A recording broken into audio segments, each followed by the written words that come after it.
Hi, I'm Sage. Welcome back to the Addictive Wellness Channel. Today we're going to be talking about ginger and black ginger, two relatives that have some things in common but have a lot of different aspects to them that are important to understand. They're not the same thing even though they have some relation. So let's start with ginger. It's the one that everybody knows pretty well. Even if you're not in the health world or have no interest in health, you still know what ginger is. The same cannot necessarily be said for other herbs that we love talking about, like reishi mushroom or gynostema or cordyceps. Most people have no idea what those are, but generally out there, people are pretty well aware of the existence of ginger. Now, ginger is coming from Southeast Asia originally, but didn't take much time for it to migrate out to being distributed all around the world many hundreds of years ago. It's within the Zingiberaceae family, and in this family, you have 52 different genera and over 1,300 species. So it's a big family of different roots here. And turmeric is also in this family, interestingly enough. So there's another big famous guy in this family. Ginger's not the only one. And the benefits are pretty widespread. Nausea, helping with nausea is one that people are very familiar with, and then it's an antifungal. There's some indications that it could be helping cancer growth, although those are very early stage studies and there definitely needs to be more research done in that area before we can make any serious claims about ginger.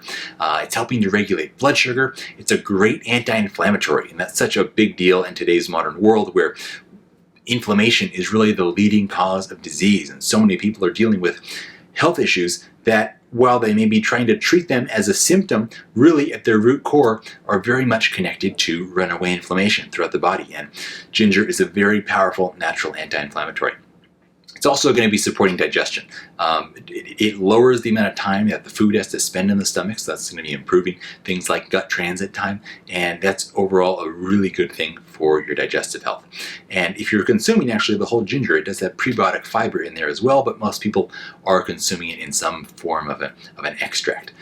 It's going to be, as I said, lowering oxidative stress, and that's connected to the inflammation. It's a powerful antioxidant in and of itself. And it's also recently actually being more and more researched for brain function protection. It helps as people are aging, and there was a 2012 study on middle-aged women and its ability to slow or even potentially prevent cognitive decline. So I wouldn't use ginger as the only tool in your toolkit for staving off things like cognitive decline and Alzheimer's and dementia, but it's a great thing to be incorporating along with a well-rounded holistic approach for long-term cognitive health. Now, that's ginger. That's the one everybody's familiar with. Let's go off to meet a relative of ginger, black ginger. This is coming from Thailand, and it's not very well known outside of Thailand, but there has been a fair amount of research done on it. Now, the first thing that people usually want to know is, what does it taste like? Now, it's not black really in color, even though that's what it's called. It's really a dark purple, and it has a pretty different flavor than normal ginger. It has a spiciness to it, but much more subdued than ginger. It's just kind of a hint of the normal spiciness and heat that you would get with ginger, and it's much earthier in its flavor.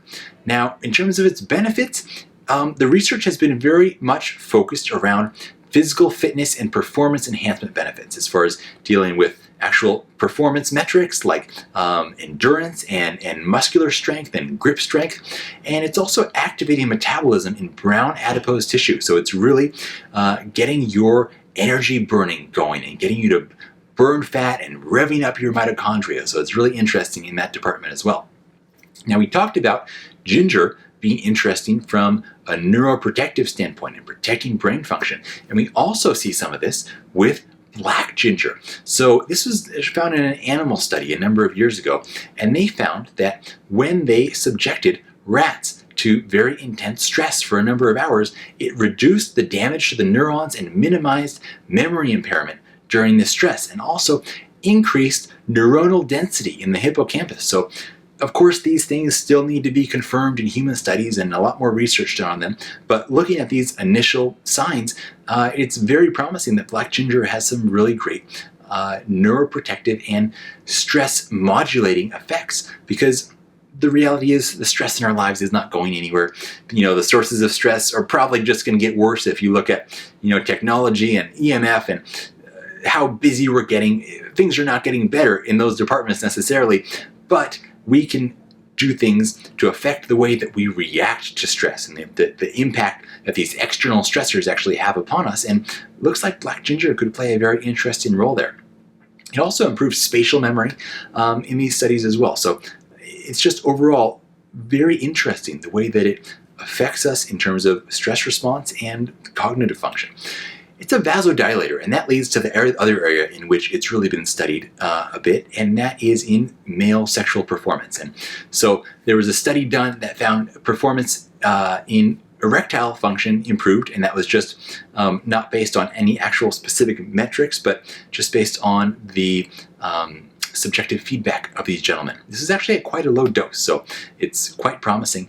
But of course, this study, we have to mention, was funded by a company that was selling a black ginger product. So you always have to take these things with a grain of salt and give it a try yourself. This is a very exciting herb that is going to be certainly, I think, getting much more popular in coming years as knowledge of how effective it is in these broad range of areas begins to spread. So if you've tried black ginger, leave a comment. I'd love to hear what your experience has been. And thank you guys for joining me today. I really appreciate your time and wishing you all a wonderful day.